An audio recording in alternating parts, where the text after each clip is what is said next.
हाय दोस्तों, मैं हूं राहुल निगम और आप देख रहे हैं इंडियन एयर। तो आज का एक बहुत ही अच्छा वीडियो लाया हूं दोस्तों आपके लिए, जो कि है ईपीएफओ पे। जब हम यदि क्लेम को ट्रांसफ़र करते हैं या क्लेम को हम विड्रॉल करते हैं तो दोनों सिचुएशन में हमें काफ़ी समस्या का सामना करना पड़ता है। तो उसके लिए मैंने भी करीब 1-2 साल किए हैं। तो उसके लिए मैं आपको एक छोटा सा डिटेल दे रहा हूँ कि आपको एग्जैक्टली करना क्या है जब आपको यदि पैसे ट्रांसफ़र करना है या पैसे क्लेम करना है, मतलब विड्रॉल करना है। तो जनरली आप जब कोई कंपनी स्विच करते हैं, सपोज स्विच कंपनी ए से बी में जाते हैं, बी से सी में जाते हैं और आपका पीएफ वहीं उसी कंपनी में रखा होता है, ठीक है। तो आप उस सिचुएशन में पहले आप जब ट्रांसफ़र करते हैं, क्लेम करते हैं तो काफ़ी समस्या करना पड़ता है, आपको समस्या होती है। तो हम एक एग्जांपल लेते हैं कि सपोज कि हमारे पास एक कंपनी ए है, एक कंपनी बी है और कंपनी सी है, ठीक है। मैं आपको डायग्राम बना के बता दूंगा, लेकिन अभी सपोज़ कंपनी ए है, कंपनी बी और कंपनी सी।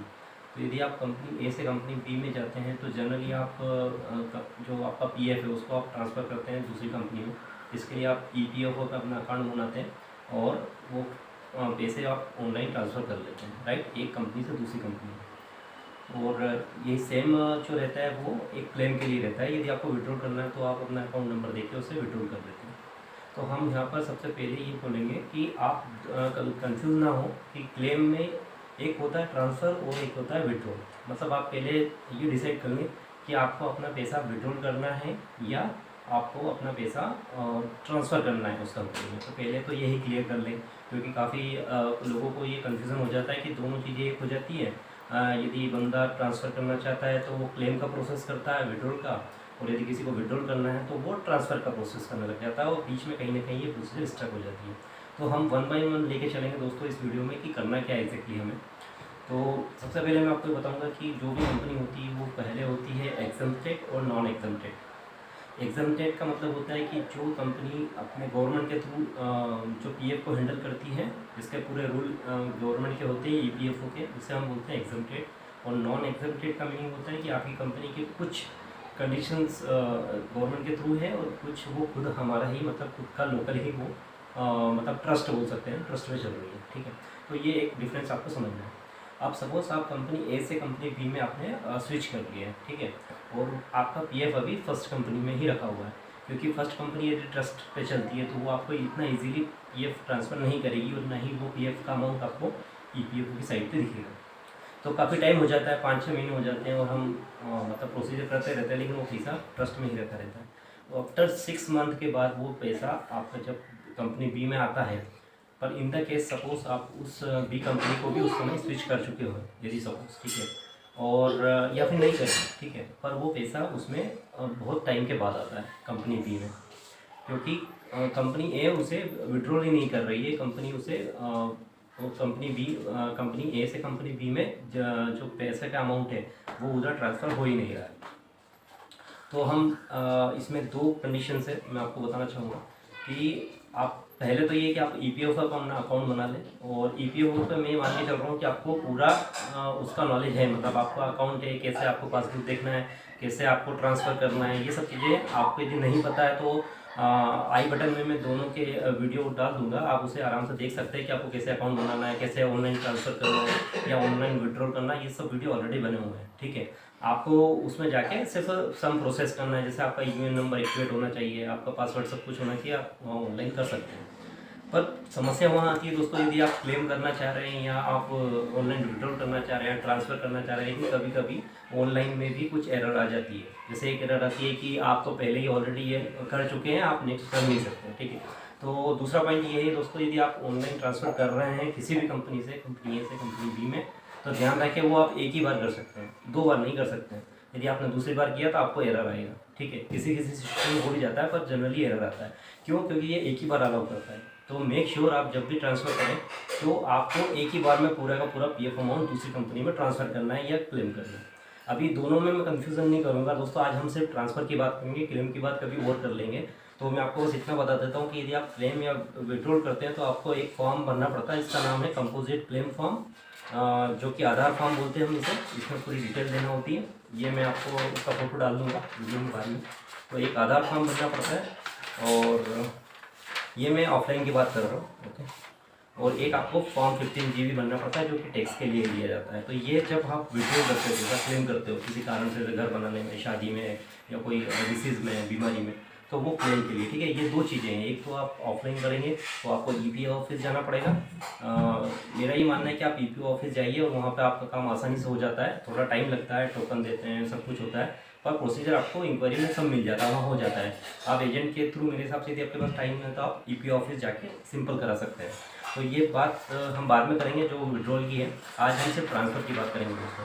तो यदि आपको कोई पैसा ट्रांसफ़र करवाना है तो पहले दो तरीके से होता है, पहले ऑनलाइन होता है, दूसरा होता है ऑफलाइन। तो पहले हम ऑफलाइन की बात कर लेते हैं। ऑफलाइन में क्या करना पड़ेगा, आपको EPO ऑफिस जाइए, वहाँ पे आप पूरी इंक्वायरी लीजिए कि आपको क्या करना है। आपको एक फॉर्म भरना पड़ता है जो कि वहाँ पे मिल जाएगा, फॉर्म 13। ओके, इस फॉर्म 13 को आप वहाँ पे पूछ लीजिए कैसे भरना है, वहाँ आपको बता देंगे। और आप किसी भी कंपनी से एक दूसरी कंपनी में अपना PF अमाउंट ट्रांसफ़र कर सकते हैं इजीली। और इसके लिए आपको आधार कार्ड और पैन कार्ड का जीरोक्स देना पड़ता है। और जो स्टाम्प होता है वो आपका करंट कंपनी का भी हो सकता है और प्रीवियस कंपनी का भी हो सकता है। तो ये चीज़ होगी आपकी ऑफलाइन की। अब सेकंड चीज़ होती है ऑनलाइन का। तो ऑनलाइन में क्या होता है कि आपका, मान लीजिए आपका EPO की साइट से आपने यूनिफाइड पोर्टल EPO आपके जो है आपका अकाउंट बना हुआ है और आपको सब पता है, ठीक है।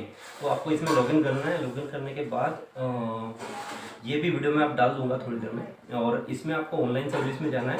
यहाँ पर दो फर्स्ट पॉइंट होता है क्लेम, इसमें फॉर्म 13 होता है, ये होता है विड्रॉल के लिए। मतलब आपको पैसा जल्दी निकालना है तो आप क्लेम फॉर्म 13 वाले ऑप्शन में जाके इसे क्लेम कर सकते हैं ऑनलाइन।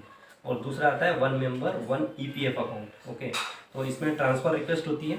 जब आप इस पर क्लिक करेंगे और इसका प्रोसेस करेंगे, आपको अकाउंट नंबर वेरीफाई करना पड़ेगा, जो भी UN नंबर से लिंक्ड है उसको तो वेरीफाई कर लेते हैं तो वो प्रोसीड बोलता है। प्रोसीड करने के बाद फिर आपको ऑप्शन आता है कि आपको क्लेम किस कंपनी से किस कंपनी में करना है, ठीक है। लेकिन बाई चांस यदि आपने पहले भी किया हुआ है, मतलब सपोज आपने कभी 2-3 हज़ार रुपये एक कंपनी से दूसरी कंपनी में ट्रांसफ़र कर लिए और सेकंड टाइम आप किसी कारण बस सेकंड टाइम वही उसी कंपनी से दूसरी कंपनी में कर रहे हैं और कुछ एरर आ रही है, like you are already have done previously, ऐसे कुछ एरर आ रही है और नहीं कर पा रहे हैं, तो इस सिचुएशन आप क्या करेंगे। जनरली मैं वीडियो इसीलिए बना रहा हूँ दोस्तों कि किसी कारण बस ट्रांसफ़र में, ऑनलाइन ट्रांसफ़र में आपको कोई एरर आ रही है और आप नहीं कर पा रहे हैं, तो आपको क्या करना है। आपको कोई टेंशन नहीं लेनी है, आपको सीधे EPO ऑफिस जाना है और उनको वो एरर बतानी है कि मुझे ये एरर ऑनलाइन में आ रही है, मैं नहीं कर पा रहा हूँ ट्रांसफ़र, तो मुझे क्या करना होगा। तो जनरली वो ये गाइड करेंगे आपको। EPO ऑफिस में एक आपको फॉर्म देंगे जो कि ऑफलाइन फॉर्म होता है, फॉर्म 13 रिवाइज्ड। ओके, ये फॉर्म आपको मैनुअली फिलअप करना है। फिलअप करने के बाद जैसे जो एड्रेस है वो आप यहाँ डाल देना ऊपर, जो भी EPO ऑफिस आपका जिस कंपनी का है वो आप इसे डाल देना, लिख देना। और ये सब चीज़ें आपकी डिटेल रहेगी, पर्सनल, जैसे पर्सनल इन्फॉर्मेशन, और जिस कार्ड की डिटेल आप प्रीवियस अकाउंट जिस कंपनी से आपको डालना है उसका PF अकाउंट नंबर डल जाएगा, नेम डल जाएगा। और ये फॉर्म का भी पूरा फिल करके मैं आपको ये अभी इस वीडियो के बाद बता दूंगा। और बस इसमें ध्यान रखने वाली ये बात है कि जो बाद में जो सिग्नेचर यहाँ रहेंगे, मतलब स्टाम्प और सील, ये आपको प्रीवियस कंपनी का भी लगवा सकते हैं या आपका करंट कंपनी का भी लगवा सकते हैं, इसमें कोई किसी भी एक का चलेगा, ठीक है। और ये सब फॉर्म आपको भर के ये अपने आधार कार्ड और आपके आधार कार्ड और आपका पैन कार्ड दोनों का जीरोक्स लगा के उस पर साइन करके आपको ये वहाँ पर सबमिट कर देना है। और सबमिट करने के करीब 1.5 महीने या 2 महीने के बाद वो जो पैसा है वो आपका इजीली ट्रांसफ़र हो जाता है। तो ये वीडियो बनाने का यही था दोस्तों मेरा एक छोटा सा मोटो, कि इन द केस यदि आपके प्रीवियस कंपनी का PF अकाउंट क्लोज हो जाता है तो उस सिचुएशन में क्या होता है कि आपको एरर आती है, आप ट्रांसफ़र क्लेम नहीं कर पाते हैं ऑनलाइन, क्योंकि वो तो बंद हो गया है, अभी नया कंपनी में कैसे आएगा। तो इसके लिए ये सब राइट्स आपके EPO के पास रहता है, EPFO के पास, ठीक है। तो आप ऑनलाइन क्लेम नहीं कर सकते। और हमेशा ध्यान रखिए कि आप ऑनलाइन क्लेम सिर्फ एक ही बार कर सकते हैं, किसी भी कंपनी से किसी कंपनी में 2 बार शायद अलाउ नहीं करता है, या इन द केस यदि कोई अकाउंट क्लोज हो जाता है तभी आपको वो एरर आती है। ये कौन सी एरर आती है ये मैं आपको अभी इस वीडियो में बताने वाला हूँ बाद में। और एक छोटा सा डेमो भी बता दूंगा कि कैसे क्या करना है, 2 ऑप्शन कैसे आपको ऑनलाइन करना है। तो ऑनलाइन ट्रांसफ़र के लिए आपको लॉगिन करना है EPO पे, उसके बाद ऑनलाइन सर्विस में जाना है। ऑनलाइन सर्विस के बाद 1 मेंबर ट्रांसफ़र पे क्लिक करना है। सेकंड ऑप्शन पे आप ऑनलाइन सर्विस में देखिए सेकंड ऑप्शन दिख रहा है 1 मेंबर और ट्रांसफ़र लिखा हुआ है, उस पर क्लिक करना है। नीचे आना है थोड़ा स्क्रॉल डाउन करके, यहाँ पर आपको क्या करना है, सेलेक्ट करना है। यदि आपका प्रीवियस एम्प्लॉयर है, मतलब पहले की कंपनी है तो प्रीवियस एम्प्लॉयर, और प्रेजेंट की कंपनी है तो प्रेजेंट एम्प्लॉयर, मतलब किस से आपको ट्रांसफ़र करना है, किस अकाउंट से। यदि पहले की कंपनी से करना है तो आपको प्रीवियस अकाउंट करना पड़ेगा, और यदि अभी प्रेजेंट एम्प्लॉयर है, खैर वैसे हम प्रीवियस ही करते हैं, तो हम प्रीवियस एम्प्लॉयर सेलेक्ट कर लेंगे। और जो नीचे मेंबर आईडी और यूएएन बॉक्स आ रहा है, जो मेंबर आईडी और यूएएन बॉक्स जो आ रहा है, उसमें हम क्या करेंगे, जो आप इसका अपना यूएएन नंबर या मेंबर आईडी लिख सकते हैं। तो मैं यहाँ पर अपना मेंबर आईडी लिख रहा हूँ, जो मेरा प्रीवियस अकाउंट है, जो मेरी जिस कंपनी का मुझे ट्रांसफ़र करना है, ठीक है। तो आपको ये जो मेंबर आईडी है, आपको सर्विस हिस्ट्री में भी मिल जाता है, वहाँ से आप देख सकते हैं व्यू में जाके। और जैसे कि मैंने यहाँ पे अपना मेंबर आईडी डाला, इनपुट किया, और मेंबर आईडी इनपुट करने के बाद आपको गेट डिटेल्स पे क्लिक करना पड़ेगा, ठीक है। तो मैं गेट डिटेल्स पे क्लिक कर देता हूँ। गेट डिटेल पे क्लिक किया और ये देखिए, transfer claim request is already submitted for previous account. तो ये जो एरर आती है, ये क्यों आती है दोस्तों? क्योंकि या तो आप पहले से कुछ अमाउंट पहले ही कर चुके हैं, और या फिर आपका कुछ अकाउंट से कुछ उसमें प्रॉब्लम है, ठीक है, जिस अकाउंट से आप निकाल रहे हैं। तो हेलो दोस्तों। हाय दोस्तों। तो आज हम ये देख रहे हैं कि आपको ऑनलाइन क्लेम कैसे करना है, ठीक है। ऑनलाइन क्लेम कैसे करना है, मतलब आपको विड्रॉल कैसे करना है मनी को। तो आपको ईपीएफओ के साइट पे यूएएन से आप लॉगिन करना है। मैं समझ रहा हूँ कि आप इसको थोड़ा फेमिलियर हैं आप ईपीएफओ से। अभी आपको ऑनलाइन सर्विस में जाना है लास्ट टाइम में, और क्लेम फॉर्म 30 90 10C 10D जो लिखा है उस पर क्लिक करना है। तो ऑनलाइन सर्विस में जो फर्स्ट ऑप्शन है ऑनलाइन क्लेम का, उस पर क्लिक करना है। और उसके बाद में जब आप इस पर bank account is seeded with your UAN, तो यूएन नंबर से जो आपका बैंक नंबर लिंक्ड है, वो आपको यहाँ पे इनपुट करना पड़ेगा, बैंक अकाउंट, है ना, जो भी आपने अपडेट किया हुआ है आपका अकाउंट। तो ये मेक श्योर कीजिए कि आपको यहाँ पर वही बैंक अकाउंट नंबर डालना है जो आपका यूएन से लिंक्ड हो या फिर जो जुड़ा हुआ है। उसको वेरीफाई करना है, यस पे क्लिक करना है, और यस पे क्लिक करने के बाद वो वेरीफाई हो जाएगा। प्रोसीड फॉर ऑनलाइन क्लेम करना है। उसके बाद आपको नेक्स्ट पे जाना है, और यहाँ पर I want to apply for PF advance form 13 करना है। उसके बाद आपको जो ऑप्शन है सेलेक्ट करना है, जैसे सेलेक्ट सर्विस, किस कंपनी से आपको पीएफ निकालना है। यदि करंट कंपनी से निकालना है तो करंट। इसके बाद आप यहाँ ऑप्शन सेलेक्ट कर लीजिए कि आपको बीमारी के लिए लेना है, कि मैरिज के लिए लेना है, या फिर आपको न्यू फ्लैट के लिए लेना है, या फिर न्यू हायर एजुकेशन, जो भी आपको लेना है उस हिसाब से आप इसको सिलेक्ट कर सकते हैं। आपको पैसा उसी के अकॉर्डिंग मिलेगा जो भी आप सिलेक्ट करेंगे, ठीक है। जैसे आप यदि फ्लैट के लिए लेते हैं तो आपको अकॉर्डिंग टू आपको पीएफ मिलेगा, ठीक है। उसके बाद आपको जैसा कितनी भी राशि आपको लेना है वो आप मेंशन कर दीजिए, आपका एम्प्लॉय का एड्रेस मेंशन कर दीजिए पूरा डिटेल में, है ना। उसके बाद आपको यहाँ पे चेक बुक की कॉपी को स्कैन करके इसको अटैच कर देना, चूज़ फाइल करके, और नीचे टिक कर देना, मैं अपनी पहचान स्थापित करने के लिए, ओके। तो इस तरह से आपको ये पूरा फॉर्म फिलअप करना है, आपको अपनी करेक्ट जानकारी इसमें फिलअप करना है दोस्तों, फॉर ऑनलाइन क्लेम, मतलब विड्रॉल के लिए, ठीक है। और उसके बाद जब टिक करेंगे तो आप ये हो जाएगा दोस्तों। और ये है आपका online transfer claim form, okay, form 13। तो आप जब ऑनलाइन ट्रांसफ़र करेंगे तो आपको एक पीडीएफ जनरेट होता है, वो पीडीएफ आप डाउनलोड करना, और इसको आपको चेक करना है कि आपके पार्ट ये पूरा करेक्ट है या नहीं। यदि आप पार्ट ए में देखें तो आपका पर्सनल डिटेल आ जाएगा, उसमें आपका बैंक अकाउंट नंबर सब दिखेगा। और उसके बाद पार्ट बी में वो कंपनी आएगी जो आप जिसमें से आपको पीएफ का पैसा ट्रांसफ़र करना है, ठीक है। और पार्ट नीचे यदि आप स्क्रॉल डाउन करेंगे तो पार्ट सी लिखा हुआ आएगा। इस पार्ट सी में वो डिटेल आएगी जिसमें आपका पैसा जाएगा। तो आपको ये दोनों पार्ट बी और पार्ट सी ज़रूर चेक करना है कि कौन सी कंपनी आप मेंशन की गई है पीडीएफ में, ओके। जो पार्ट सी में है उसी में पैसा आपका जाएगा। यदि वो नहीं चेंज होता है ऑनलाइन, तो आपको फिर ऑफलाइन प्रोसेस ही करना चाहिए, जिसमें आपको फॉर्म 13 फिलअप करके मैनुअली उसे सबमिट करना चाहिए। यदि आप ऑनलाइन में यदि पार्ट सी में सही करेक्ट कंपनी नहीं आ रही है तो आपको फिर मैनुअली ही करना पड़ेगा, ये बात हमेशा ध्यान रखिए।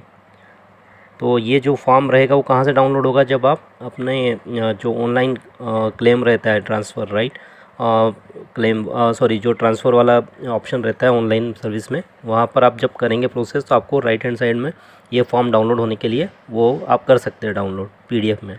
और उसको ओपन करके देखिए कि पार्ट बी में कौन सी कंपनी है और पार्ट सी में कौन सी कंपनी है। आप पार्ट सी कंपनी को चेंज नहीं कर सकते, जो आपका चेंज वाली कंपनी है वही आएगी। यदि आप उसको लीव कर चुके हैं तो आपको फिर फॉर्म 13 भरना पड़ेगा मैनुअली, ये मेन है, ओके। तो दोस्तों ये फॉर्म है, फॉर्म 15G, जो कि टैक्स के लिए भरा जाता है। ये है फॉर्म आपका फॉर्म 30, जो कि ऑफलाइन भरा जाता है ट्रांसफ़र के लिए, ओके, ब्लैंक, ये ब्लैंक है। और ये जो लास्ट में है ये आपका हो गया जब आप क्लेम करते हैं, ओके, जब क्लेम